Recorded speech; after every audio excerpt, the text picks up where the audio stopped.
Hello दोस्तों, नमस्कार। पनीरा हिडी centre में आप सभी का स्वागत है। मैं विजय आप सभी को महाराष्ट्र चुनाव से संबंधित कुछ महत्वपूर्ण जानकारी शेयर कर रहा हूं। यदि आपको जानकारी अच्छी लगे तो कृपया मेरे चैनल को लाइक, सब्सक्राइब तथा शेयर अवश्य करें। देश की अर्थव्यवस्था भी इस पर निर्भर करती है। यदि किसी राज्य के ऊपर देश की आर्थिक अर्थव्यवस्था और सबसे आर्थिक स्थिति निर्भर करती है तो वह है मुंबई। मुंबई एक ऐसा शहर है जहाँ पे देश की अर्थव्यवस्था का बहुत बड़ा हिस्सा यह अकेले ही रोल करती है। सभी भारतीय या विदेशी कंपनियों के मुख्यालय दिल्ली में ही है और यह चलता फिरता एक शहर है जो 24x7 चलता है। यहाँ कभी भी न तो दिन को आपको कमी दिखेगी लोगों में, न ही रात में। जितने ट्रेनें दिन में चलती हैं उतनी ही ट्रेनें रात में भी चलती हैं। रात में करीब 2 बजे तक ट्रेन चलती है, 12 से 2 बजे के बीच में। और बस की सेवा इधर उपलब्ध है। इधर भी बस चलता है, 12 बजे के बाद तक चलता है बस। तो यह सोचिए कि जिस शहर में 24x7 की सेवाएं प्रदान की जाती हैं, वहाँ की अर्थव्यवस्था ही पूरे भारत की अर्थव्यवस्था को दर्शाती है। महाराष्ट्र चुनाव 2024 एकनाथ शिंदे की सरकार थी। उसके बाद महाराष्ट्र में चुनाव होना था 2024 में। यह नोटिफिकेशन जारी किया 22 अक्टूबर को। लास्ट डेट जो है नॉमिनेशन का 29 अक्टूबर हुआ। स्क्रूटनी के लिए उनको 30 नवंबर का डेट दिया गया और लास्ट डेट विदड्रॉ करने का 4 नवंबर था।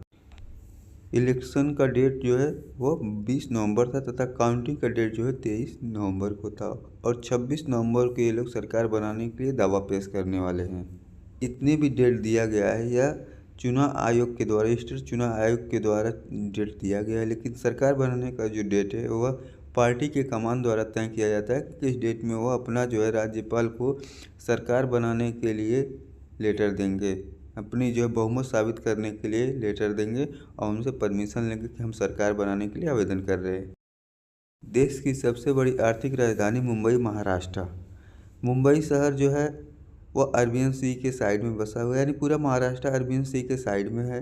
Western peninsular region of India इसे कहा जाता है। It is bounded by the Arabian Sea to west, यानी पश्चिम में अरबियन सी से यह घिरा हुआ है। उत्तर में कोलकाता और गोवा, साउथ और ईस्ट यानी उत्तर और पूर्व में तेलंगाना, ईस्ट में चंडीगढ़, नॉर्थ में गुजरात और मध्य प्रदेश। यह सेकेंड पॉपुलस स्टेट है इंडिया का, यानी द्वितीय सबसे व्यस्त शहर जो है वो भारत का मुंबई शहर है।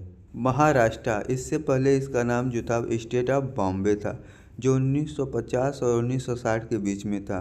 लेकिन यह नाम परिवर्तित करके जो है महाराष्ट्र रखा है, जिसका मतलब होता है महान देश। महा का मीन्स होता है महान और राष्ट्र का मतलब होता है देश। महाराष्ट्र सरकार का राजधानी मुंबई तथा विंटर में नागपुर किया जाता है। इसमें 36 डिस्ट्रिक्ट हैं तथा 6 डिवीजन यानी मंडल है। गवर्नर है CP राधाकृष्णन। असेंबली में इसका सीट है 288, लोकसभा में 48। यह एरिया में तीसरा सबसे बड़ा राज्य है। प्रथम है राजस्थान, दूसरा MP, तीसरा महाराष्ट्र यानी मुंबई। एरिया के दृष्टि से प्रथम राजस्थान है, दूसरा जो है मध्य प्रदेश है, तीसरा महाराष्ट्र है, चौथा उत्तर प्रदेश है और पांचवा में गुजरात आता है। गोल्डन जुबली महाराष्ट्र सरकार ने सेलिब्रेट किया था 1 मई 2011 को, जो उनका 50 वर्ष पूरा हुआ। इस महाराष्ट्र नाम का, यानी नए राष्ट्र का जो नाम है महाराष्ट्र, उसका 50 वर्ष कंप्लीट हुआ। यह फोटो या पिक्चर उस समय का है जब स्टेट ऑफ बंगाल को चेंज करके महाराष्ट्र गवर्नमेंट राजभवन में नाम दिया गया, जिसमें पंडित जवाहरलाल नेहरू, यशवंतराव चव्हाण जी और श्री प्रकाश, जो राजभवन मुंबई का है, यह फोटो है। उस समय स्टेट ऑफ बंगाल को चेंज करके महाराष्ट्र राज्य का नाम दिया गया। आइए अब चुनाव से संबंधित कुछ महत्वपूर्ण जानकारी आपके बारे में बताते हैं। यह 15 जो है लेजिस्लेटिव असेंबली इलेक्शन था, यानी 15वां जो है चुनाव था, विधानसभा चुनाव था, जिसमें 288 सीट होते हैं। मेजोरिटी के लिए 144 + 1 सीट चाहिए होता है। कोई भी पार्टी 144 + 1 सीट पा जाए तो अपनी सरकार बनाने के लिए राष्ट्रपति को दावा पेश कर सकती है। साथ ही इलेक्शन का डेट बताई है 20 नवंबर 2024 को। टोटल वोटिंग जो हुआ वह 66.05 हुआ। रिजल्ट डिक्लेयर 23 नवंबर का हुआ। इस राज्य में महायुति और महाअघाड़ी दो ही चलती है और एक महाराष्ट्र नवनिर्माण सेना जो राज ठाकरे यानी बाला साहब ठाकरे की अंतर्गत आता है, उनकी जो है मनसे इसे बोलते हैं, उनकी पार्टी है।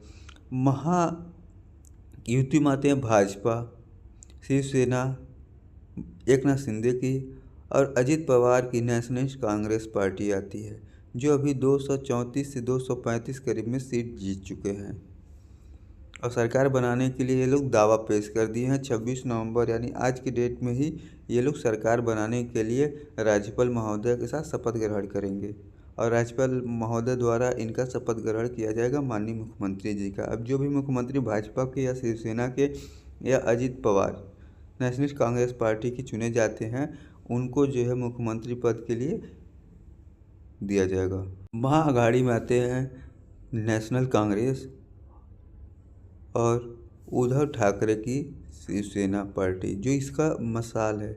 यह टोटल सभी लोग मिलकर 49 सीट ही जीते हैं, जो सरकार नहीं बना सकते। इसमें आप देख सकते हैं कि बीजेपी 132, शिवसेना 57, राष्ट्रीय कांग्रेस पार्टी एनसीपी 41, शिवसेना उद्धव ठाकरे की 20, राष्ट्रीय कांग्रेस 16, राष्ट्रीय कांग्रेस शरद पार्टी 10, राष्ट्रीय समाजवादी पार्टी 2, जन संयुक्त शिवराज शक्ति पार्टी 2, राष्ट्रीय युवा स्वाभिमान पार्टी 1, राष्ट्रीय समाज पक्ष 1। ऐसे ही ये लोग टोटल 288 सीट पर लड़े।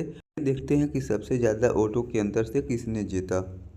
महाराष्ट्र चुनाव में सबसे ज़्यादा वोटों के अंतर जितेंद्र ठाकुर जीते, जो 1,45,944 वोटों के भारी अंतर से जीते।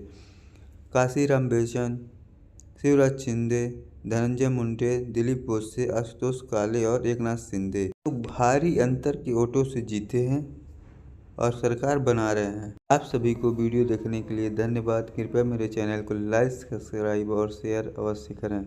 जय हिंद, जय भारत।